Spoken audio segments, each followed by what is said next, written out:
Vintage vehicles ಅಂತ ಯಾವ್ದು ಕೇಳ್ತಾರೆ ಅಂದ್ರೆ ಯಾವ vehicle age more than 50 years ಆಗಿದೆ ಆ ವೆಹಿಕಲ್ಸ್ ನ ವಿಂಟೇಜ್ ವೆಹಿಕಲ್ಸ್ ಅಂತ ಹೇಳ್ತಾರೆ.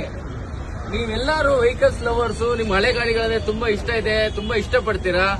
ನೀವೆಲ್ಲರೂ ಆ ಗಾಡಿಗಳನ್ನ ಸೇಫ್ ಆಗಿ ಇಟ್ಕೋಬೇಕು, ಕಾನೂನುಬದ್ಧವಾಗಿ ಇಟ್ಕೊಳ್ಬೇಕು ಅಂದ್ರೆ ನಿಮ್ಮ ವೆಹಿಕಲ್ ನ ವಿಂಟೇಜ್ ವೆಹಿಕಲ್ ಆಗಿ ಕನ್ವರ್ಟ್ ಮಾಡ್ಕೊಳ್ಳಿ.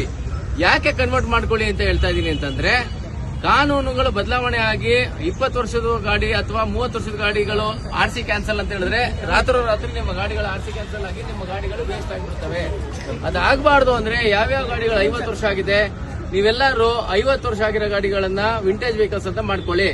ವಿಂಟೇಜ್ ವೆಹಿಕಲ್ಸ್ ಮಾಡ್ಕೊಂಡ್ರೆ ಇನ್ನೊಂದು ಅಡ್ವಾಂಟೇಜ್ ಏನಂದ್ರೆ ಅದು ರಿನ್ಯೂವಲ್ 10 ವರ್ಷಕ್ಕೊಂದ್ಸಲ, ಬೇರೆ ವೆಹಿಕಲ್ 5 ವರ್ಷಕ್ಕೊಂದ್ಸಲ, ವಿಂಟೇಜ್ ವೆಹಿಕಲ್ 10 ವರ್ಷಕ್ಕೊಂದ್ಸಲ. ಆದ್ರಿಂದ ನಿಮ್ಗೆ ಒಂದು ಹೊಸ ರಕ್ಷಣೆ ಸಿಗುತ್ತೆ. ನಿಮ್ಮ ಪ್ರೀತಿಯ ಗಾಡಿನ ನೀವು ಕೊನೆವರೆಗೂ ನೀವು ಅದನ್ನ ಕಾಪಾಡ್ಕೋಬಹುದು, ಮತ್ತೆ ಅದರ ಬೆಲೆ ಕೂಡ ಜಾಸ್ತಿ ಆಗ್ತದೆ.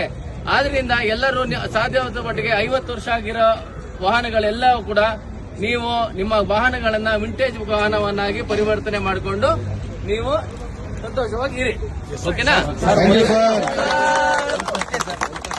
ಎಲ್ಲರಿಗೂ ಕ್ಲಾರಿಟಿಗಾಗಿ ಇವಾಗ 50 ವರ್ಷ ಹಳೆ ಗಾಡಿಗೆ 50 ವರ್ಷ ಹಳೆ ಗಾಡಿಗೆ ನೀವು 10 ವರ್ಷ FC ಕೊಡ್ತೀರಾ ಅಂತ ಹೇಳ್ತಿದ್ರ, ಹಳೆ ನಂಬರ್ನ ರಿಟರ್ನ್ ಮಾಡ್ಕೊಬೋದಾ ಇಲ್ಲ ಹೊಸ?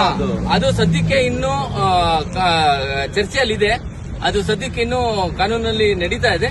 ಮೋಸ್ಟ್ಲಿ ಅದು ಓಲ್ಡ್ ಅದು ಏನಾಗುತ್ತೆ ಅದು ಆದ್ಮೇಲೆ ಅದು ಇಂಪ್ಲಿಮೆಂಟ್ ಮಾಡಾಗಿದೆ. ಇವಾಗ ಹೇಳಿಕ್ ಬರಲ್ಲ. ಓಕೆ.